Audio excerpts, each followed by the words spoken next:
Citoyens et citoyennes des réseaux sociaux, bonsoir. La question du réchauffement climatique interpelle plus que jamais aujourd'hui. La disparition de la couche d'ozone, la pollution du CO2, les différentes catastrophes naturelles répétitives qui se succèdent, la dernière en date en particulier en Mozambique pour ne citer que celle-ci, interpelle la communauté internationale, tous les observateurs et les scientifiques du monde. Nous sommes tous, d'une manière ou d'une autre, interpellés sur l'état de la Terre. Et Genesis, d'une certaine manière, tente d'apporter une réponse biblique et théologique par rapport à la situation du monde. Nous voulons avoir un regard divin sur les événements terrestres. C'est là tout l'objectif de notre série d'études sur Genesis. Ce soir, aujourd'hui, nous voulons nous intéresser plus particulièrement à un sujet assez complexe. Il est question de l'âge de la Terre. Pourquoi l'âge de la Terre? Parce que depuis le début de notre émission, nous nous sommes proposés de défendre une position pour laquelle je penche, qui est celle du créationnisme, contre celle de l'évolutionnisme. En général, les évolutionnistes, qui sont par nature des scientifiques, définissent l'âge de la Terre à peu près de 4,5 milliards d'années. Mais un créationniste qui considère que Dieu a créé le monde, la plupart du temps, en général, et ce dont je fais partie, considère que l'âge de la Terre est de plusieurs milliers d'années. Alors, nous appuyons sur le fait que la Bible, dans plusieurs passages, notamment dans l'Exode en particulier, affirme qu'en 6 jours, l'Éternel a fait les cieux et la terre, et la mer et tout ce qui est contenu. En 6 jours, Dieu a créé le ciel et la terre, et nous considérons que ces 6 jours sont 6 jours littéraux. C'est-à-dire que ce sont 6 jours de 24 heures, composés d'un jour et d'une nuit. La Bible enseigne dans le premier chapitre de la Genèse qu'à chaque jour de la création, il y eut un soir, il y eut un matin. Ce fut le premier jour, ce fut le second jour, ce fut le troisième jour, etc. etc. C'est une des raisons qui nous porte à croire que le temps dans lequel nous sommes, et l'âge de la Terre en particulier, est constitué de milliers d'années et non de milliards d'années. Effectivement, il est plus difficile de retracer les origines d'une histoire en milliards d'années que lorsqu'on est obligé de la reconstituer en milliers d'années. Même si évidemment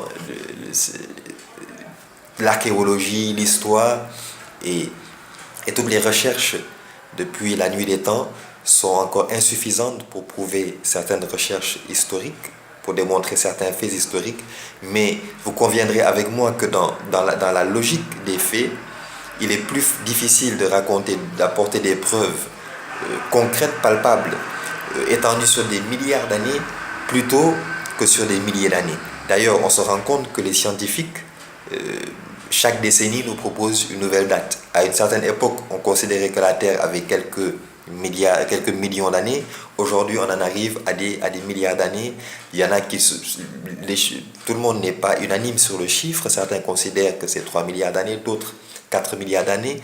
Dans 10 ans, on va entendre que finalement la Terre a été créée il y a 15 milliards d'années. Mais bibliquement parlant, lorsqu'on prend les chiffres ensemble, lorsque par exemple on prend, la Bible enseigne que en Genèse, dans le livre de la Genèse, que Adam avait 130 ans lorsqu'il engendra Seth.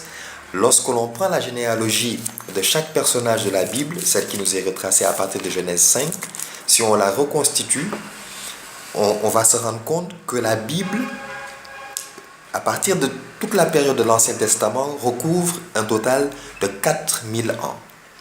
Ça veut donc dire que nous sommes en 2019, additionné aux 4000 ans de l'Ancien Testament, l'âge de la Terre serait de 6000 ans.